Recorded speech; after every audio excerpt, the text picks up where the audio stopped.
बिस्मिल्लाहिर्रहमानिर्रहीम। अस्सलाम वालेकुम नाज़रीन, आप यूट्यूब चैनल देख रहे हैं। मैं इमरान खान हूँ। इमरान खान साहब की जान एक बार फिर ख़तरे में है। कुछ अहम ख़बरें हैं इमरान खान साहब के हवाले से मैं आपके साथ शेयर कर देता हूँ। एक तो सबसे पहले आप ये जहन में रखें कि मरियम नवाज़ ने और उनके मीडिया सेल ने और उनकी पार्टी के अहम लोगों ने इमरान खान साहब को माजी में पहले फितना करार दिया, उसके बाद उनके बारे में कुछ वीडियोज़ बनाई, एक मखसूस प्रोपेगेंडा किया गया और फिर उन्हें जान से मारने की धमकियाँ भी दी गईं।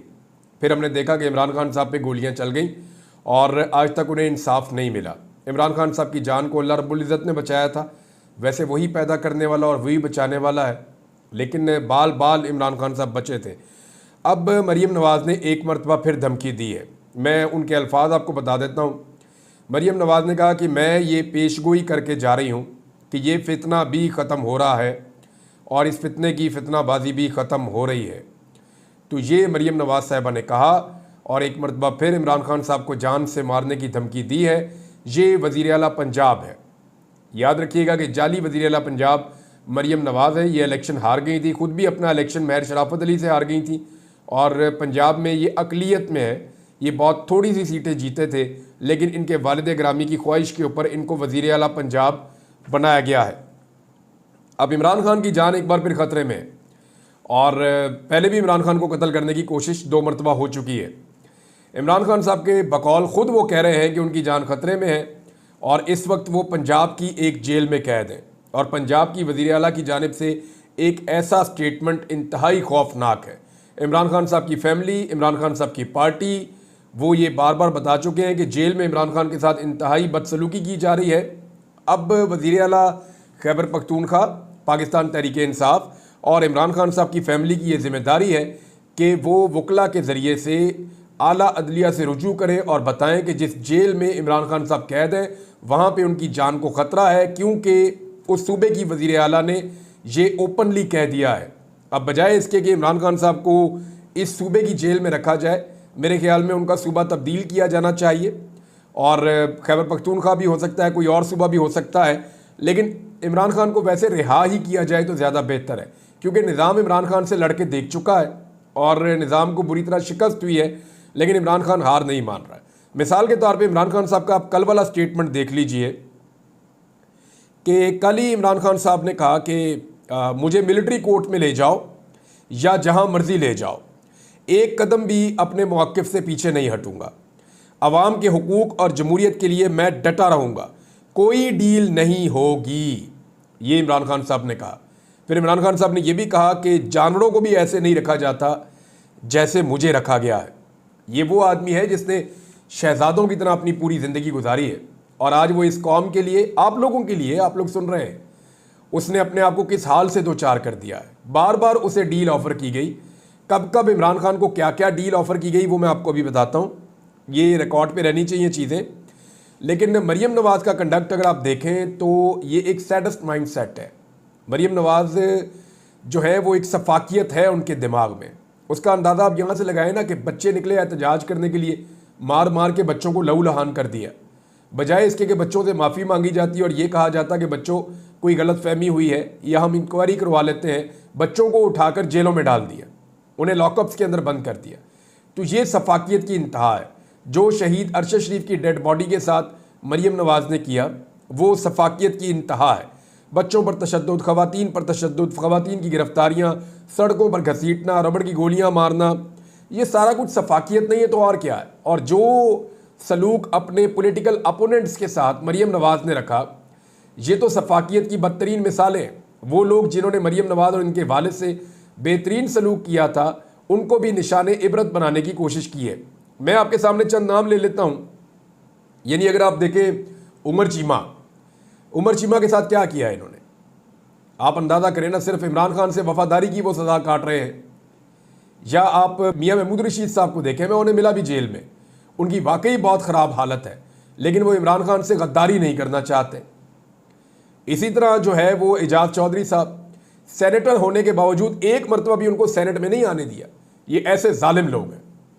और फिर यास्मीन राशिद साहिबा, जिन्होंने नवाज शरीफ पे ज़ाती तौर पे एहसानात किए, लेकिन ये एहसान फरामोश ख़ानदान ना सिर्फ उनको ज़्यादा अजियत दे रहा है, बल्कि उनको 70,000 से उनकी जो जीत थी उसको शिकस्त में तब्दील करके मियाँ साहब ने अपने MNA बनने का शौक़ भी पूरा कर दिया। वो शख्स जो 3 मरतबा पाकिस्तान का वज़ीर आज़म रहा, वो एक MNA बनने के लिए किन हालात से गुजर गया और किस किस्म के कंप्रोमाइज़ उस शख्स ने किए हैं। बहरहाल इमरान खान साहब ने तो बहुत क्लियरली कहा कि जरा मैं तो किसी किस्म की डील नहीं कर रहा, ना मैं पीछे हट रहा हूँ, मुझे जानवरों से भी बदतर सूरत हाल में रखा गया, ऐसे जानवरों को नहीं रखा जाता जैसे इन्होंने मुझे रखा है। लेकिन ये वक्त भी गुजर ही जाएगा, ये वक्त गुजर जाएगा और ये जो लोग जुल्म कर रहे हैं ये लोग याद रखेंगे कि इन्होंने क्या कुछ किया और उनको याद दिलाया भी जाएगा बाद में। इमरान खान साहब को देखें जी, 3 मरतबा ऐसा मौका आया कि उनको डील की ऑफ़र की गई है। ये खबर हामिद मीर साहब ने भी दी है, लेकिन इमरान खान साहब को कब कब डील की ऑफ़र की गई वो तमाम चीज़ें मैं इस वीलॉग में आपको अभी बता देता हूँ। एक, जब 2024 के इंतखाबात हो रहे थे 8 फरवरी को, उससे पहले इमरान खान साहब को एक डील दी गई थी। इसके बारे में इमरान खान साहब की फैमिली ने कंफर्म भी किया था। इमरान खान साहब को उस वक्त ये कहा गया था कि आप पाकिस्तान से बाहर चले जाएं और अमली सियासत से कुछ अर्सा अपने आप को बाहर रखें, हालात मुवाफिक होंगे तो फिर आप आ जाइएगा। लेकिन इमरान खान साहब ने उस वक्त डील को मुस्तरद कर दिया था। दोबारा इलेक्शन के बाद इमरान खान साहब को डील दी गई, क्योंकि डील ऑफ़र करने वाले ये समझते थे कि इमरान खान साहब को जेल में रखकर निज़ाम हुकूमत चलाना मुश्किल होगा। लिहाजा इमरान खान साहब को एक मरतबा फिर कहा गया कि आपको आज़ाद कर देते हैं, आप पाकिस्तान से बाहर चले जाएं, 1.5 साल तक आप पाकिस्तान की सियासत में हिस्सा ना लें। पहले 3 साल कहा गया, फिर 1.5 साल कहा गया कि आप इतना अरसा खामोश रहे तो खान साहब आपके लिए गुंजाइश पैदा हो जाएगी, हालात बदल जाएंगे, आप पाकिस्तान से बाहर चले जाएं। इमरान खान साहब ने दोबारा डील लेने से इनकार कर दिया। तीसरी मरतबा इमरान खान साहब को इस आइनी तरमीम से पहले डील ऑफ़र की गई है। इस डील की तफसीलात अभी तक बाहर नहीं आई है, लेकिन ये कन्फर्म हो गया है कि 2 मुलाकातें इमरान खान साहब से नामालूम अफराद ने जेल के अंदर की हैं रात के अंधेरे में, और वो लोग इमरान खान साहब के पास कुछ पैगामात लेकर आए थे और कुछ बराह रास्त एक बड़ी शख्सियत भी आकर इमरान खान से मिली थी। लेकिन हुआ क्या? हुआ ये कि इमरान खान साहब ने चिट्टा इनकार किया और उसके बाद इमरान खान साहब को जिस सूरत हाल में रखा गया वो इमरान खान साहब ने खुद बताया और उनकी बहन ने आके बाहर दोहरा भी दिया कि एक्चुअली इमरान खान साहब के साथ इन दिनों में क्या कुछ किया गया है। पाकिस्तान तहरीक इंसाफ की जानिब से एक जो है वो ऑर्डर जारी किया गया है और ये कहा गया है कि तहरीक इंसाफ के तमाम MNAs, तहरीक इंसाफ के तमाम सेनेटर्स और तहरीक इंसाफ के जितने भी इस्लामाबाद में वकला तंजीमों के लोग और अहम ओहदेदारान मौजूद हैं, उन सब की ये ड्यूटी लगाई गई है कि वो तमाम लोग पहुँचे इस्लामाबाद हाई कोर्ट में आज के दिन, क्योंकि आज के दिन इमरान खान साहब का एक बड़ा अहम केस इस्लामाबाद हाई कोर्ट में लगा हुआ है। हमें अच्छी तरह याद है जब नवाज शरीफ का केस लगता था या मरीम नवाज का लगता था तो पूरी की पूरी नून लीग पहुँच जाती थी। जब आसिफ अली जरदारी का केस लगता था तो सारी की सारी पीपल्स पार्टी पहुँच जाती थी। लिहाजा अब ये कहा गया है कि तमाम लोग पहुँचे और ये तोशाखाना का बरीयत वाला केस है, जहाँ इमरान खान साहब को बरी किया जा सकता है, इसमें हाज़िरी तमाम लोग यकीनी बनाएं। इस्लामाबाद हाई कोर्ट में ये केस लगा हुआ है, लिहाजा सब लोग यहाँ पे पहुँचे और आपके आने से फ़र्क पड़ेगा। ये पाकिस्तान तहरीक इंसाफ ने अपने तमाम अरकान असम्बली, अपने तमाम पार्लियामेंटेरियंस जिनमें सेनेटर्स भी शामिल हैं, उन तमाम को ये अहकामात जारी किए हैं। गंडापुर साहब ने एक स्टेटमेंट दिया है और उनका स्टेटमेंट बहुत इंपॉर्टेंट है इस मौके पर। गंडापुर साहब ने कहा कि इमरान खान साहब के साथ जो बदसलूकी की जा रही है इसके ऊपर मैं वार्निंग दे रहा हूँ कि इमरान खान साहब की मुलाकातों को खोला जाए, पाबंदी ना लगाई जाए। इमरान खान साहब के खाने के मामला जो है उनको दुरुस्त किया जाए। इमरान खान साहब को जो एक्सरसाइज है उसकी इजाज़त दी जाए, क्योंकि देखिए उनकी टांग पे गोलियां लगी हुई हैं और उनको अपनी टांगों की एक्सरसाइज करनी होती है। जब आप उनसे साइकिल ले लेते हैं या आप उन्हें एक्सरसाइज नहीं करने देते तो उनको प्रॉब्लम होती है। हमें ये याद रखना पड़ेगा कि इमरान खान साहब की उम्र 70 साल से ज़ायद है। वो बेहतरीन वर्जिश करके अपने आप को एक मजबूत इंसान के तौर पर या एक फिटनेस के एतबार से वो अपने हम असर सियासतदानों में सबसे बेहतर है। तो इमरान खान साहब को आप एक नौजवान की तरह ट्रीट नहीं कर सकते। उनकी कुछ मजबूरियां भी हैं, उनकी उम्र भी ज़्यादा है, उन्हें गोलियां लगी हैं हाल ही में, लिहाजा उन्हें एक्सरसाइज की ज़रूरत है। तो अली अमीन गंडापुर साहब ने कहा जी एक्सरसाइज की जो उनसे फैसिलिटी वापस ली जाती है वो ना ली जाए, और अगर दोबारा कभी बिजली बंद करने की शिकायत आई तो हम पहले से ही आपके दिन गिन रहे हैं। हम पूरे पाकिस्तान को बंद करने का ऐलान कर चुके हैं और पूरे पाकिस्तान को बंद करेंगे। हुकूमत से हमने जान छुड़ानी है और इनको अब भागने का मौका भी नहीं मिलेगा। हमें मजबूर ना करें कि हम अमन को छोड़ दें। हम हमेशा पुरअमन रहे हैं, हमें मजबूर ना किया जाए कि हम अमन का दामन छोड़ दें। फिर उन्होंने कहा कि पार्टी के अंदर वो लोग जिन्होंने इमरान खान साहब से गद्दारी की है या जिन्होंने बुज़दिली दिखाई है, तारीख में उनके लिए एक लफ्ज़ मौजूद है और वो लफ्ज़ है गद्दार। तो ये लोग गद्दार हैं और उनकी पार्टी में कोई गुंजाइश नहीं है। अब पार्टी में कमज़ोरों, गद्दारों और बुज़दिलों की कोई ज़रूरत नहीं है। पार्टी में बहुत सारे बहादुर लोग आ चुके हैं, वही पार्टी का मुस्तकबिल है, वो पार्टी को संभालेंगे। अली अमीन गंडापुर साहब ने ये अनाउंसमेंट की है और ऐसे मौके पर की है जब इमरान खान साहब की जान जेल में ख़तरे में है।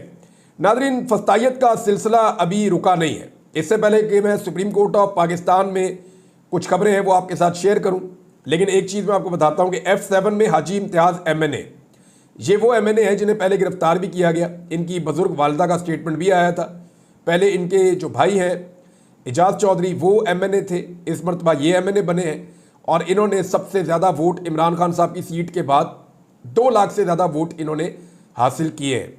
अब हाजी इम्तियाज़ साहब पे इतना गुस्सा है कि इन्होंने एक वोट नहीं डाला। इनका इस्लामाबाद F7 में घर है, उसके ऊपर बुलडोज़र चलवा दी गए हैं। घर का एक हिस्सा जो है उसको गिराया गया है।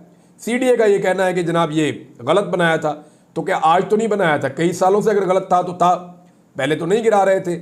लेकिन अब गुस्सा निकाला जा रहा है और गुस्सा उतारा जा रहा है। इसकी 2 वजूहात हो सकती है कि सिस्टम ये बताना चाहता है कि अगर हमारे साथ गद्दारी करोगे तो हम किस हद तक जाएंगे, और दूसरी वजह यह हो सकती है कि सिस्टम ये बताना चाह रहा है कि अभी हमने 27वीं तरमीम भी लेकर आनी है, लिहाजा 27वीं आईनी तरमीम में या तो हमारे साथ खड़े हो जाओ, नहीं तो हम मज़ीद नुकसान भी करेंगे, मज़ीद नुकसान बर्दाश्त करने के लिए तैयार रहो। 27वीं आईनी तरमीम क्यों लानी पड़ रही है, इस पर कुछ टेक्निकल चीज़ें हैं, वो मैं आपके साथ अगले वीलॉग में ज़रूर शेयर करूँगा।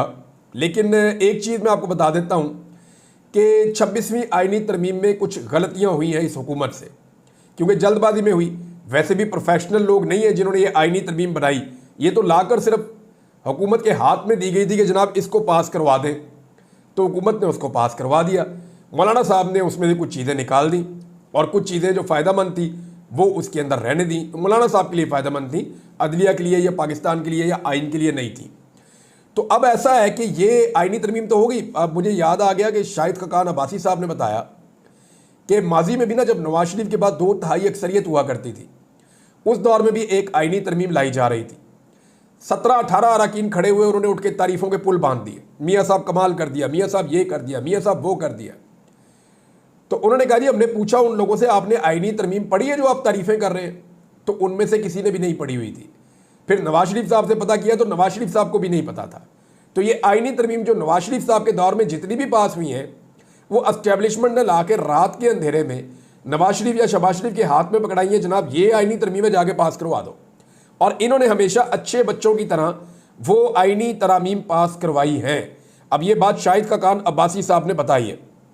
बहरहाल 27वीं आईनी तरमीम का मामला आगे बढ़ेगा तो आपको बताएंगे। पाकिस्तान तहरीक इंसाफ ने 8 तारीख को यानी 8 नवंबर को पेशावर में पहले तगड़े और बड़े जलसे का ऐलान कर दिया है। तहरीक इंसाफ दोबारा से क्या एक मोमेंटम बना पाएगी? क्या तहरीक इंसाफ दोबारा से अपनी पार्टी को उसी तरीके से आगे बढ़ा पाएगी जैसे अगस्त में जो एहतजाज शुरू हुआ था तो वो अक्टूबर आते आते बहुत ज़्यादा पीक पे चला गया था। यानी वो 2 माह लगे थे, लेकिन 2 माह के अंदर एक अच्छा खासा तहरीक का मोमेंटम बन गया था। तो क्या तहरीक इंसाफ दोबारा बना पाएगी? इसके लिए आपको थोड़ा वेट करना पड़ेगा। लेकिन तहरीक इंसाफ में इस वक्त कुछ नकब लगाने की तैयारी है। बहुत सारे ऐसे लोग जो पाकिस्तान तहरीक इंसाफ को छोड़ गए थे। देखिए, मैं आपको क्लियर करता हूँ, कोई भी तहरीक इंसाफ को छोड़ना तो नहीं चाहता था। क्या फवाद चौधरी ने, अली जैदी ने, इमरान इस्माइल ने, असद उमर ने, इन्होंने तहरीक इंसाफ खुशी से छोड़ी थी? भाई, इनमें से कोई भी तहरीक इंसाफ को छोड़ना नहीं चाहता था। लेकिन ये कमज़ोर लोग थे, बेचारे पढ़े लिखे लोग थे, वो मम्मी डैडी किस्म के लोग थे, ये नहीं खड़े हो पाए। जब इनके ऊपर सख्ती आई तो ये टूट गए। तो पहले एस्टेब्लिशमेंट ने ज़बरदस्ती इन लोगों से पार्टी छुड़वा दी। अब जो मजबूत लोग थे, जिन्होंने एस्टेब्लिशमेंट का जुल्म बर्दाश्त किया, जिन्होंने फस्तायत बर्दाश्त की, जिन्होंने डंडे खाए, जिन्होंने मुश्किल हालात देखे, जो लोग अगवा भी हुए, जो लोग गिरफ्तार भी हुए, अब वो लोग तो इनसे आगे निकल गए ना, ऑब्वियसली निकल गए। ये तो नहीं हो सकता कि ये लोग वापस आके उनकी जगह ले लेंगे। तो पॉलिटिकल पार्टी के अंदर तो पुराने वर्कर की बड़ी इज्जत होती है और जिसने मार खाई हुई उसकी बहुत इज्जत होती है। और जो मुश्किल वक्त में छोड़कर चला जाए तो अच्छे वक्त का साथी जो है उसकी वो पॉलिटिकल इज्जत नहीं होती। बहरहाल एस्टेब्लिशमेंट ने पहले जिन लोगों से ज़बरदस्ती पाकिस्तान तहरीक इंसाफ छुड़वाई थी, अब एस्टेब्लिशमेंट उन लोगों को पाकिस्तान तहरीक इंसाफ में वापस लाना चाहती है, क्योंकि एस्टेब्लिशमेंट को इस बात का आइडिया हो गया है कि पाकिस्तान तहरीक इंसाफ तो ख़त्म हो नहीं रही, इमरान खान को माइनस करते करते हम खुद माइनस होते चले जा रहे हैं। तो ऐसे में अपने बंदे वापस पाकिस्तान तहरीक इंसाफ में शामिल करवाए जाएं। अब आपको बहुत सारे लोगों के इंटरव्यूज़ देखने को मिलेंगे जो लोग पहले गायब हो गए थे और एस्टेब्लिशमेंट उनके टीवी पे आने के भी खिलाफ थी, लेकिन अब आपको वो नज़र आना शुरू हो जाएंगे और उनके लिए रास्ता बनाया जाएगा कि ये तहरीक इंसाफ में आ जाए, ताकि आइंदा तहरीक इंसाफ को या इनको कंट्रोल करना ज़रा आसान रह जाए। ऐसे लोग चाहिए जो लचकदार हों, ऐसे लोग चाहिए जिनके अंदर फ्लेक्सिबिलिटी हो, और ये लोग वापस पाकिस्तान तहरीक इंसाफ में शामिल करवाए जाएं। जैसे महमूद खान हो गए और बहुत सारे लोग हो गए, तो इनको जो पाकिस्तान तहरीक इंसाफ से निकलवाया गया था, जिन लोगों को जोर ज़बरदस्ती, उन लोगों को वापस तहरीक इंसाफ में शामिल भी करवाया जा रहा है कोशिश करके। लेकिन पाकिस्तान तहरीक इंसाफ का कारकुन नहीं मान रहा। कारकुन बहुत गुस्से में, वो ये कह रहा है कि मार हमने खाई और ये वापस आ जाएंगे, तो ये तो नहीं हो सकता। और क्या ये वापस आके उन्हीं पोजीशंस पे बैठ जाएंगे, ये भी एक बड़ा सवाल है। आप ये देखें ना कि कोई भी टीवी या कोई टॉक शो या किसी जगह पे कोई लॉबिंग सदाकत अब्बासी के लिए नहीं हो रही, जो डार बरादरान है सियालकोट से उनके लिए नहीं हो रही, क्योंकि ये वो लोग हैं जिन्होंने बदतरीन फस्तायत बर्दाश्त करने के बावजूद इमरान खान का साथ नहीं छोड़ा। यानी सदाकत अब्बासी और डार का एक इंटरव्यू के अलावा तो कुछ नहीं कर सके, और सारी दुनिया को पता है कि वो इंटरव्यूज़ कैसे हुए। वो जिन सहाफ़ियों ने इंटरव्यू लिए वो सारी ज़िंदगी शीशे में पता नहीं अपनी शक्ल कैसे देखेंगे। जितना जुल्म उन्होंने किया कि गिरफ्तार आदमी को पकड़ के लाया जा रहा है, ला के बिठाया जा रहा है, बैठ के ये इंटरव्यू ले रहे हैं, इन्हें शर्म भी नहीं आई और उन्होंने ये काम कर दिया। बहरहाल सदाकत अब्बासी के लिए, डार बरादरान के लिए वो मामला नहीं है जो बाकी लोगों के लिए मामला है। अब इन लोगों को क्यों शामिल करवाया जा रहा है? ताकि इनके ज़रिए से तहरीक इंसाफ को फ्यूचर में अंगेज किया जा सके। वो तहरीक इंसाफ के अंदर से वो सारे लोग निकल गए हैं जो कंप्रोमाइज़ थे, अब वो लोग मौजूद हैं जो मजबूत हैं, और वो भी एक दूसरे में शक करते रहते हैं कि कोई कंप्रोमाइज़ तो नहीं है। देखें ना, दूध का जो जला हुआ होता है ना, वो छाछ भी फूक फूक के पीता है। तहरीक इंसाफ को इतना धोखा मिला, ऐसे ऐसे लोग तहरीक इंसाफ को छोड़ गए। यानी असद उमर आप नाम ले लें, कोई सोच भी नहीं सकता था, और बहुत सारे नाम हैं। ऐसे ऐसे लोग तहरीक इंसाफ को छोड़ गए मुश्किल वक्त में कि आज, और ऐसे लोग खड़े हो गए जिनका कोई तवक्को नहीं कर सकता था। तो आज पाकिस्तान तहरीक इंसाफ का वर्कर या तहरीक इंसाफ के रहनुमा एक दूसरे को ऐसी नज़र से देखते हैं कि पता नहीं कब वक्त आए और कौन हमें छोड़ जाए। लिहाजा अब ये चीज़ें जो है वो आने वाले दिनों में और क्लियर होती चली जाएंगी। एक और खबर जो अदालत से है वो ये है कि 2 एडहॉक जजेस जिन्हें काजी फ़ायद ईसा साहब लाए थे अपनी ख्वाहिश पे, उनमें एक मज़हर आलम मियाँ खेर और दूसरे जस्टिस तारिक मसूद, इन दोनों को फुल कोर्ट के इजलास में शरीक नहीं किया गया। ये छोटी बात नहीं है, ये बड़ी बात है। ये 2 जजेस को काजी फ़ायद ईसा साहब अपनी मर्जी के 2 जज लेकर आए थे ताकि सुप्रीम कोर्ट में काजी साहब की अक्सरियत वापस आ सके। लाने तो 4 थे लेकिन 2 आ गए थे। तो अब मामला ये है कि फुल कोर्ट के इजलास में इनको नहीं बिठाया गया। इसका मतलब है कि सुप्रीम कोर्ट ऑफ पाकिस्तान का जो मूड है वो नहीं है जो काजी फ़ायद ईसा का था। और काजी फ़ायद ईसा साहब ने मुनीब अख्तर साहब को जिन एतराज़ात के साथ हटाया था, उन एतराज़ात को भी रद्दी की टोकरी में डाल दिया है जस्टिस याया अफरीदी ने। फिलहाल तो ये चल रहा है। मैं आपको फिर कहूँगा कि अभी भी जस्टिस याया अफरीदी साहब के बारे में किसी नतीजे पर आप नहीं पहुँच सकते जब तक कि वो पाकिस्तान की आवाम का मैंडेट पाकिस्तानियों को वापस नहीं दे देते। आज के अहम दिन में सुप्रीम कोर्ट बार एसोसिएशन का इलेक्शन हो रहा है और वहाँ पाकिस्तान तहरीक इंसाफ ने जो मुनीर काकड़ साहब हैं उनके पैनल को वोट देने के लिए कहा है। लिहाजा एहसन भून साहब ने और आज़म नज़ीर तारड़ साहब ने जो आइन के साथ किया, जो सुप्रीम कोर्ट के साथ किया, उसके बाद तो मुझे नहीं लगता कि इनको वोट डालना चाहिए। वकला को अपनी ज़मीर की आवाज़ के मुताबिक वोट डालना चाहिए। अपने ज़ाती ताल्लुकात, अपने पुराने ताल्लुकात और ज़ाती मफादात को एक साइड पे रखें, पाकिस्तान के लिए, आइन के लिए और अदलिया के लिए अपना वोट कास्ट करें। नाज़रीन, कुछ जजेस के हवाले से बड़ी खौफनाक कंपेन तैयार हो रही है। ये कंपेन क्या है, इसको कब और कैसे लॉन्च किया जाएगा, ये चीज़ें मैं आपको बताऊंगा अगले वीलॉग में। अब तक के लिए इतना ही। अपना ख्याल रखिएगा, अपने इस चैनल का भी। अल्लाह हाफ़िज़।